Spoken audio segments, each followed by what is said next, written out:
External hard drives that work for virtual machines. It doesn't take long to see that external drives are a must-have for any virtual lab user. Especially when you would rather run external hard drives that work for virtual machines instead of doing it locally. This was me, so I learned by trial and error that not all external drives are equal when it comes to VM performance. What is the best external hard drive for virtual machines?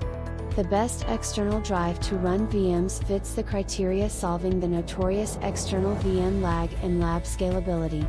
It includes fast read and write speeds, fast traffic throughput, and appropriate storage space with room to scale.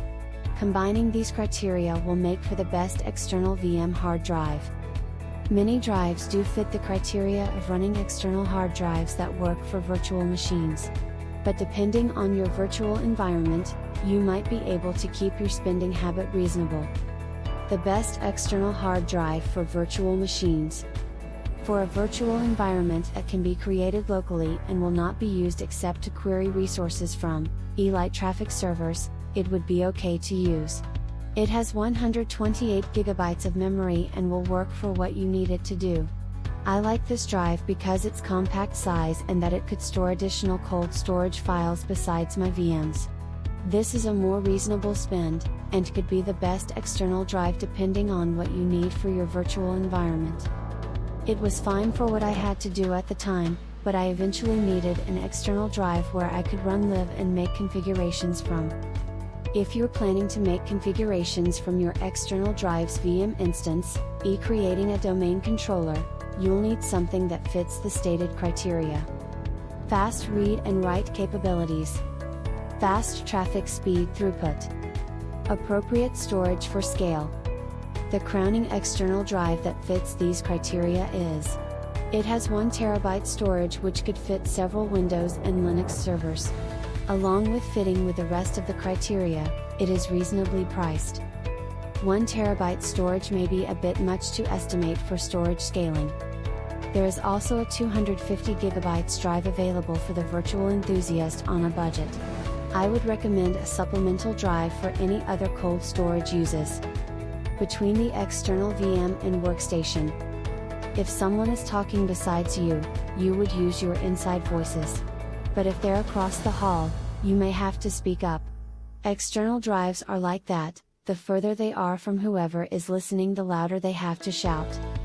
When a VM is running locally, the hard drive, all other factors being equal, is usually at peak since it's as close to the motherboard and other resources it could be.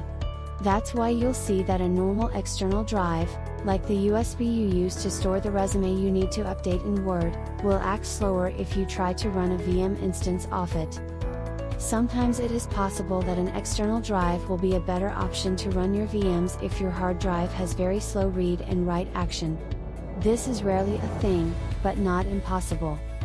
When you plug in an external drive with fast read and write action and fast traffic throughput like USB 3.0, you're golden when it comes to smooth user experience. You won't be able to tell the difference between running it locally and externally. Related questions. What is the best hardware for VMware Home Lab?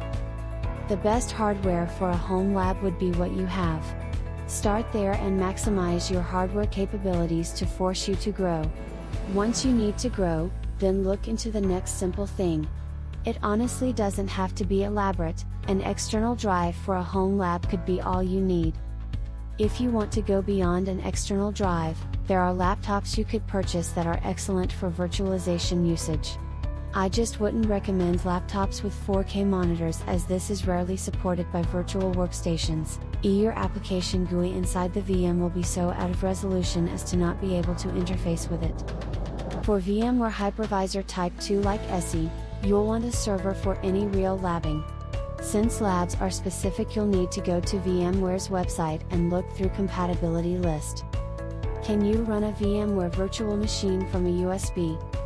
A USB can run a VMware virtual machine. So yes, but you'll likely have a poor user experience.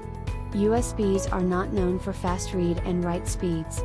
Although they may have high bus speeds for traffic, you will also need proper read and write speeds.